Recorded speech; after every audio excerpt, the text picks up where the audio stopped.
friends, how you doing today? In this video I feel like we have a little bit of unfinished business where the new products are concerned. I think I may have indicated that after that first new at the drugstore video, I still have more new at the drugstore stuff. So that's what I'm going to be using today. Some of this stuff I have been experimenting with a little bit, but you know, it's still relatively new. So the feedback on some of this stuff that I give you now, it may be kind of work in progress items. Just keep that in mind. I'm going to still be working with it and trying it in different ways, but we're going to begin with this new primer that I found from Essence, and this stuff is all once again coming from Ulta. This is called the Essence Prime and Studio Hydrate Plus Skin Refreshing Primer. It says it has coconut water and hyaluronic acid. Those seem to be like super popular things that we hear about being in primers quite often.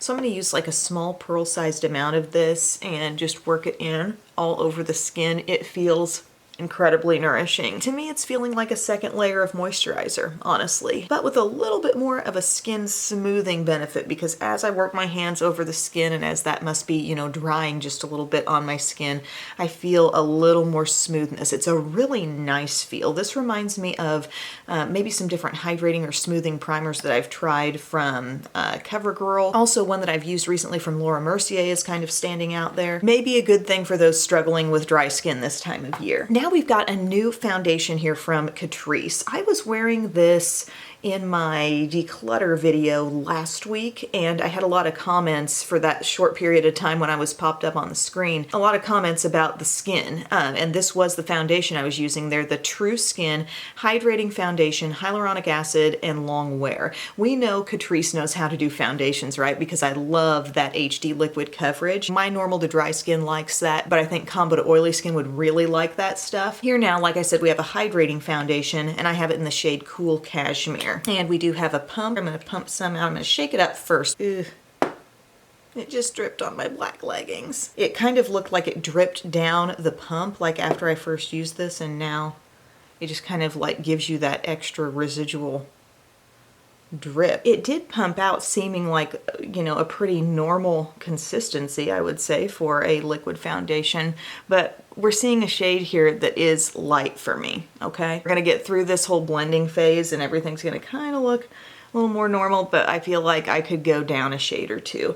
I do feel like I'm ending up getting lighter shades than I mean to from Ulta's website. I feel like everything's being represented maybe as a little deeper than it actually is on there. You know, it's very hard to tell from a website regardless. But I can say this, I do feel like I'm getting full coverage out of this. We mentioned coverage a lot and where things stack up. And if I'm putting on a foundation and I'm really not seeing like all the little spots under the skin, you know, freckly spots or sunspot type areas, and I'm seeing some sort of impact on under eye darkness and just definitely an overall evenness to the skin, that's a good sign for me. And when I look up close, I also can tell that this is not a really like dry looking foundation. I can see almost a gentle sheen to my skin as I turn my head, and I love that element of it. I love when a full coverage foundation can somehow cover but not look like that really dry mask. Even though, you know, we can adjust and we can do things with our different highlighters and other complexion products, I really love it when a foundation on its own can just have it all going on, you know. I want it to do everything I want it to do. Next, I'm going to pull in some concealer. I'm just going to use this Infallible Fresh Wear in the shade Oatmeal right now, and I'm going to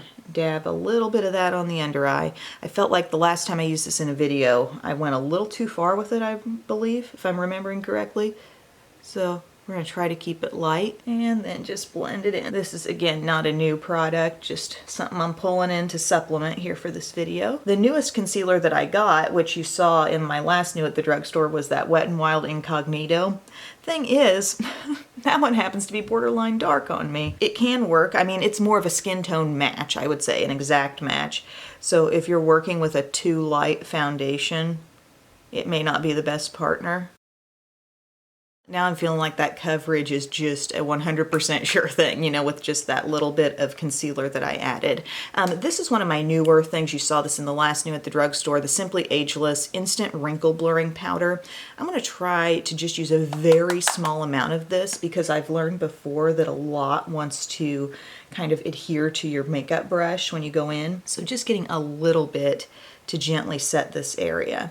Also, how dewy does the skin actually feel with that foundation on? I would say it feels overall smooth, but I don't know, there's a little, a gentle bit of tackiness there. It's not like everything's really dry.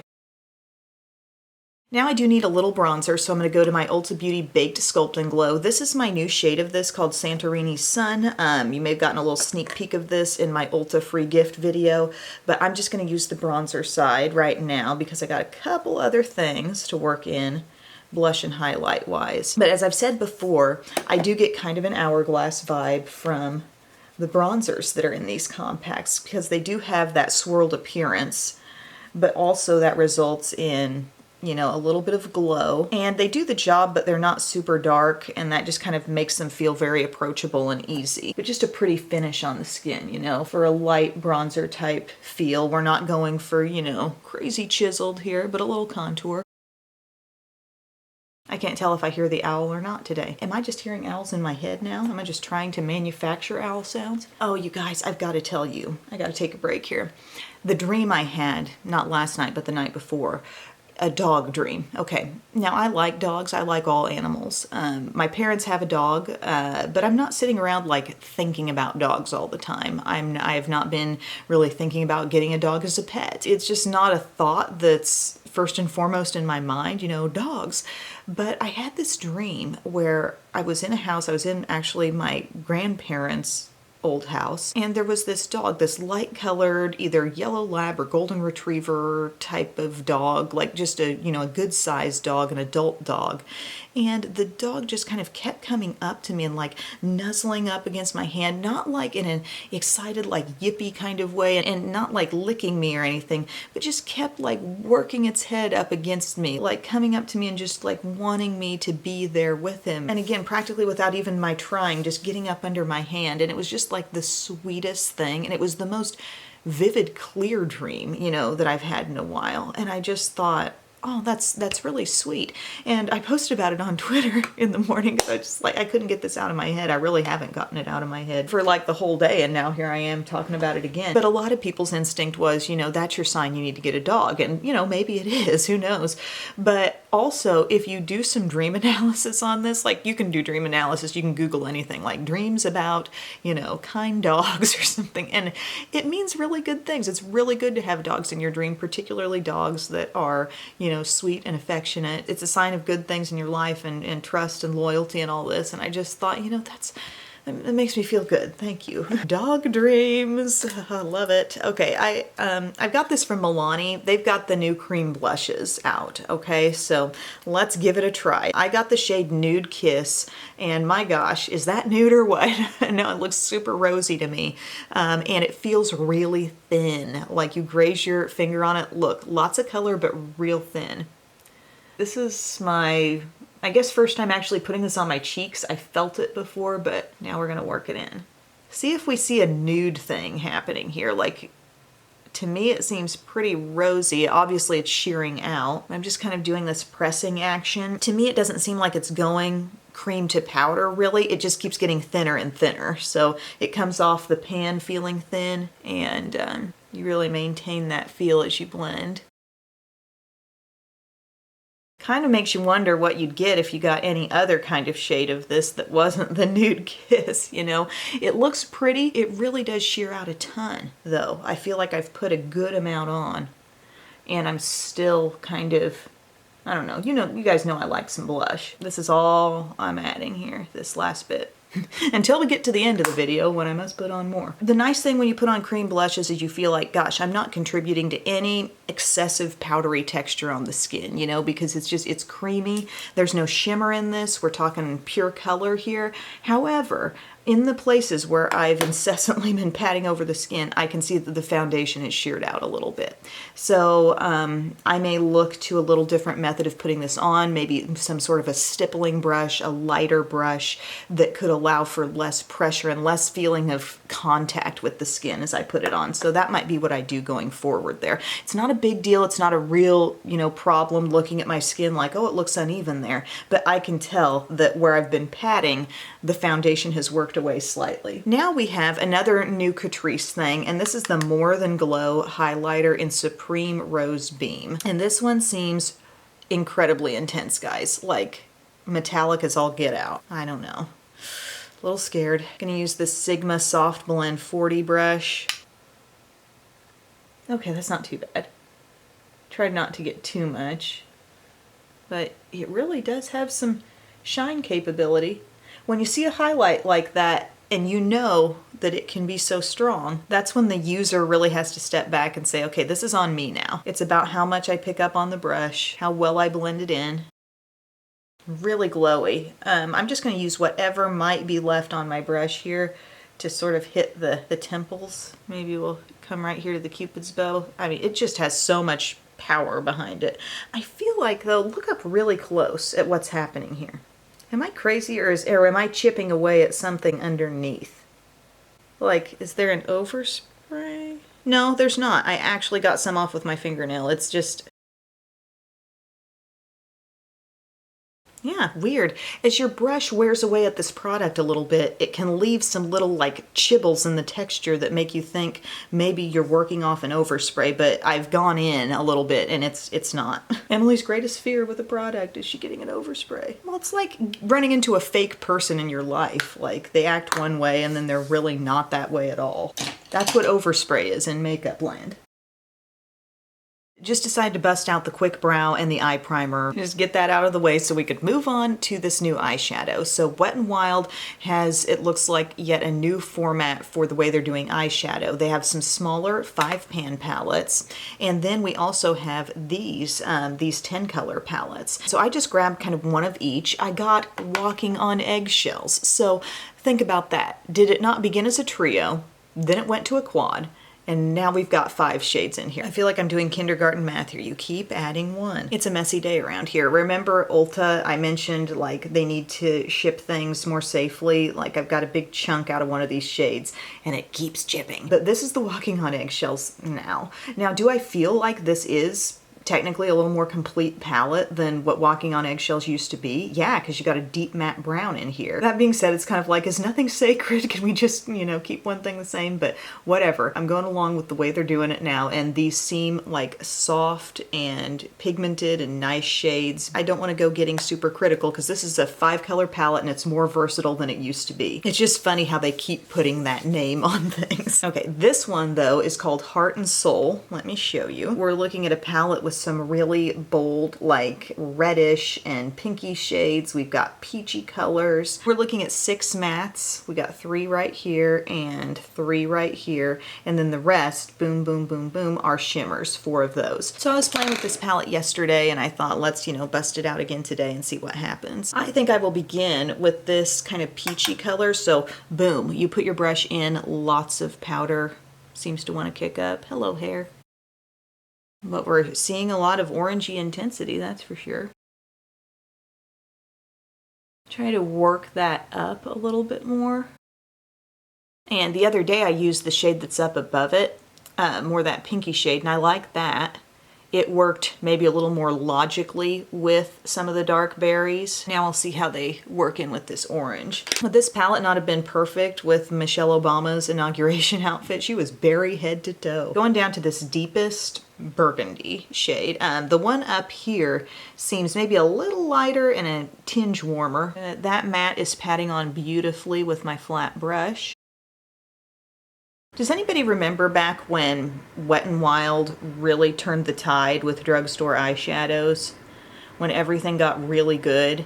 And it was when that Comfort Zone palette, the 8-pan palettes came out, like in Walgreens. I believe that was the first place that got them. And there were a few different like color combos and stuff, but that was when they seemed to kind of crack the code for pigmented drugstore eyeshadow. And they were doing some nice like trios and stuff at that time also. But this I'm really enjoying. Okay, I'm getting that all up in this area. I was considering doing like a little different pattern on the eye, like maybe a little bit of a halo eye situation, but with reddish colors. I don't always like having a lot of inner reddishness because I don't think that's always the most flattering look with this color scheme. You know, it just can kind of exaggerate a tired eye, but we've got that there. I do enjoy the way that's merging in with the peachy color. Now I think I want to go right here and try a little bit of that and just let that come in the crease as well. These mattes are doing great.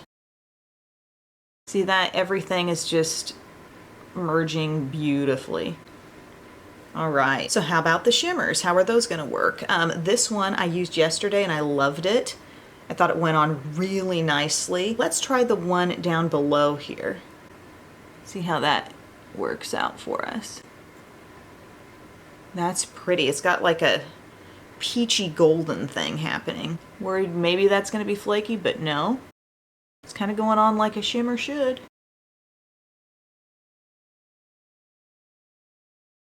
How do you feel about the berry colored eyeshadow? Is that a look you'd bust out on any given day, or do you really have to be in a mood for it? Me, I think it just looks good any old time. But I've got that now on my lid. It's not quite singing as loud as it seems like it would in the pan. I'm not really upset about the way it went on, but you see what I'm saying? It's not like glaringly metallic. Then maybe I want to see a little bit of what this is made of, this sort of champagne-y color. Maybe we pop a little bit of that center of the lid. I think the one thing I want to do, because I didn't even play with this shade yesterday, is this one that's right down here. That one didn't kick up quite as much fallout. I didn't use this one yesterday, and I just, oh, yeah, that's nice. Really gives a pretty twist to things. I mean, you could obviously like pack that one on, outer corner or something like that, make it look a little more pronounced, but in this hazy way, it's so beautiful. And then, you know, what that makes me want to do is add on just a bit more of this, just so we're still seeing it. Can you even? I'm having fun with this palette. I like this a lot. Maybe a little highlight out of this matte. I do like that you have matte cream and like champagne shimmer.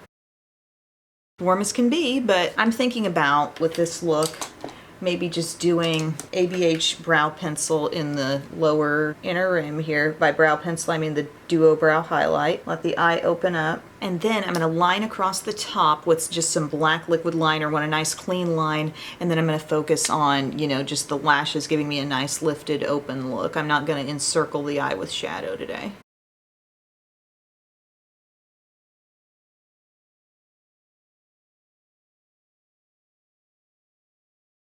My contact is not loving life right now. I think the dry air, my gosh, it wants out.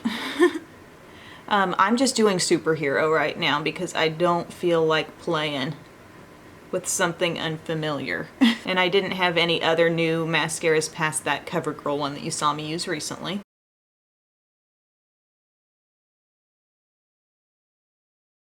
I got my mascara on, and then this is the thing we really need to talk about here too. The color stays satin ink. So basically like a long wearing lip color, but it doesn't dry down to that completely like dry feeling place on your lips like a matte liquid lipstick would. I've worn the shade Speak Up quite a bit.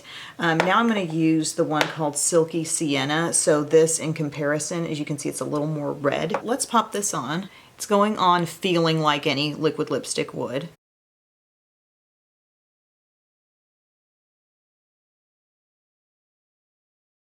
And it starts off between the lips, if you go, it starts off with a thinness there, okay? Then as it starts to dry, which it's doing already, you your lips together and you don't have that kind of slippery, like I just applied a gloss type of feel.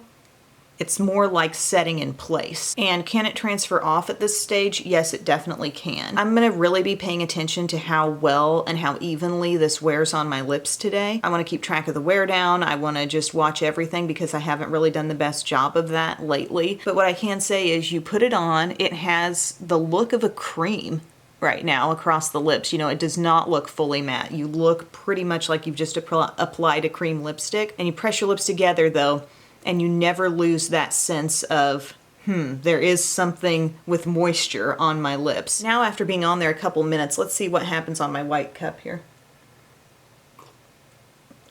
you know, we got transfer off. Not a huge amount. If this were a gloss, it would be just a lot on there, but a light bit is going to transfer off. Sort of unavoidable given the texture we are working with here, which is something that is not totally dried down. So I will keep you posted on that, guys. Thank you so much for watching this video. I mean, in terms of the way things turned out application-wise, I think the Catrice is a good foundation. I'm a little wondering about like the pump, and I'm not loving having a spot on my black leggings, but as far as the foundation itself goes, you know, it's good coverage, really evens out the skin. I mean, full coverage. I can get on board with that. I could probably realistically use a shade darker, but that's okay. We made it work. The Milani blush didn't like knock my socks off, although I will experiment with some different brushes that I have. This Catrice highlight, it can go there, guys. I mean, I feel like I used it pretty light today, but it's good. Catrice is just a strong brand. They really put out some good stuff. These new Wet n Wild palettes, I gotta say, I'm impressed. I think they are really nicely pigmented, and I'm sort of interested to check out maybe some of the other color schemes. Let me know what you've tried if you've gotten into that. And then these Color Stay Satin inks. Again, it's long wear. It's gonna be longer wear than a cream lipstick, but I know in my experience with at least this shade,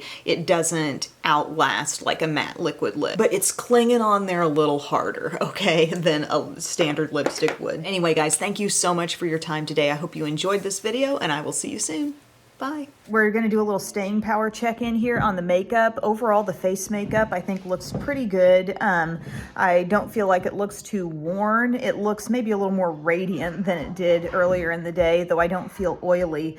The lip color is wearing down some. It doesn't have that same tacky feel to it. To the touch, at this point, it actually feels dry. So more like a standard liquid lipstick, and I've eaten lunch, and it's not looking so perfect in the corners and everything. But my point here is that the moisture can wear off of this product, but you can still have some color left behind. And then the eyes seem to be intact. So we're checking in here after 12 hours of wear, and I do feel like the foundation, oh, this is like deja vu. Bub literally walked past the last time I was doing this. The foundation seems to be doing pretty well. Granted, I really feel like I'm overall still pretty smooth. I'm maybe even more matte than I've been with some different mattifying things I've tried recently. So that's looking good. You can see the evolution of the lip product. Hi, Papa. There is no moisture on the lips anymore, but this is what we have left color-wise. Definitely some fairly even looking color, even after eating a couple of meals already. The eyeshadow, I can still see some sparkle hanging in there, so that was able to cling. I'm probably more satisfied with the staying power of this look. Yes. Oh, happier with this look than most that I've done recently. Good news on that. Thank you, Bubba. Do you like it? You say mama? And my hair's looking good too, thanks to Bubba. Say bye-bye. Say bye. Thanks for watching, everyone, and I'll see you soon. Bye.